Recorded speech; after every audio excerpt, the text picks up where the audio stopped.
Okay, so in this video, it's just really to conclude the VR Pawn controller with the thumbstick movement. We're going to add a collider to the pawn so it doesn't go through walls. So very straightforward. So first of all, for this to work, it needs the collider needs to be the root for the collision to work on the object. So first of all, we drop down and we'll just add a sphere collider, and we're gonna drag that and we're gonna make that the root. So make root.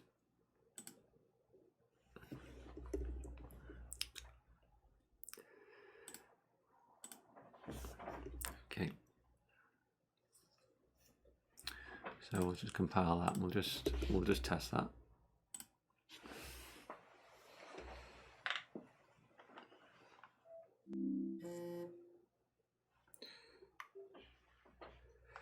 Okay, so I move forward, and as you can see, the collider's there, but it's not working, and that's simply because it's set up to collide with, if we look at the pawn itself, set up to collide with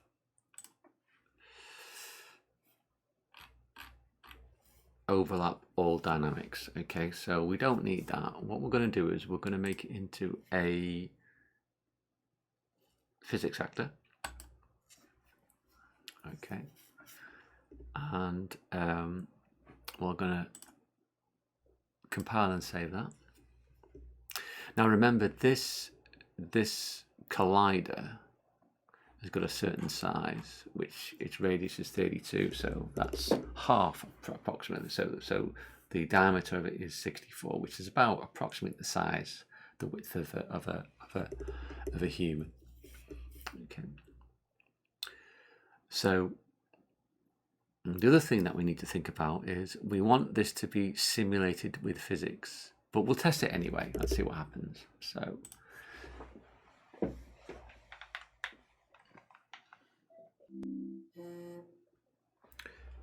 So we press on the trigger, move forward, and as you can see, I'm pressing the move forward, but we're being stopped by the wall. That's because it's reacting to the wall. If I just flick and I move up the ramp, you can see we've moved up the ramp. But the problem is when we move off the ramp, we're floating.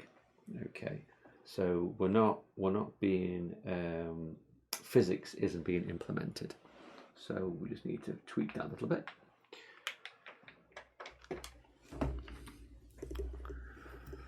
So back in here again, and go back to your sphere collider, and all we need to do is select physics, and that would mean it's enabled gravity. So let's compile and save that. Let's test that one more time.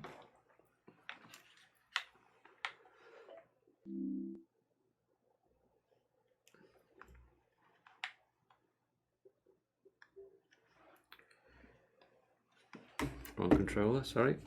Okay, so we'll go up the ramp and we get this crazy effect. Okay, and that's what you don't want in VR, is sudden movements like that. And that's simply because it's a physical object, so it's reacting to the collision. So we need to do a few more tweaks. So if we scroll down and look at constraints, you can see we've got lock position and lock rotation. Well, as you can see, we had a lot of rotation, so we don't want any rotation.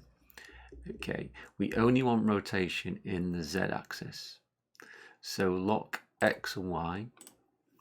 Okay, and we don't want to lock the positions of X, Y, and Z.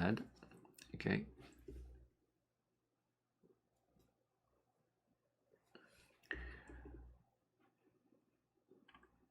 And the other thing that we need to think about is when the objects collide with things, we could actually get a lot of angular rotation.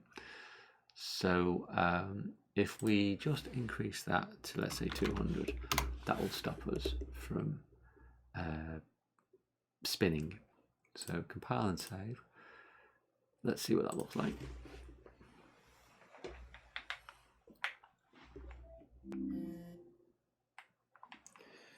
Okay, so let's just test that one more time. So we walk up the ramp, and as you can see, we fell off the ramp, we banged into the wall, we've been stopped, so we can rotate, and we can move around the physical space as well. Okay, let's just test that one more time. Oh. And walk off the edge, and we drop down. Okay, all right. So just one last thing to show you is, at the moment we can't see the sphere as the collider. If you select the sphere and you scroll down, there's options to make that visible. You can see in the rendering. By default, though, those components are hidden in the game, but you can actually deselect that so you can see it in the game while you're testing it. So if I compile and save that, let's click on play again. And as you can see, if we look in the headset, you can see when we stand up, if you look down at your feet, you can see the collider. Okay, so remember, the collider isn't attached to the head-mounted display, what we're wearing on our head, and our controller is free to move. All right. Now, when we move forward, you can see that the actual collider moves with us, and when we go to the edge, it falls to the ground. Okay.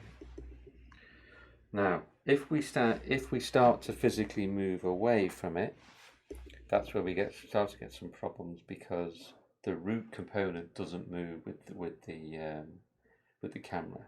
That requires some extra programming, which we're not going to do in this session. But the most important thing is when you're using this moving round, you physically stand still and you use the actual controller to move yourself around the world. Okay, and that also is more safe, because you're obviously not going to be physically moving into objects which you can't see.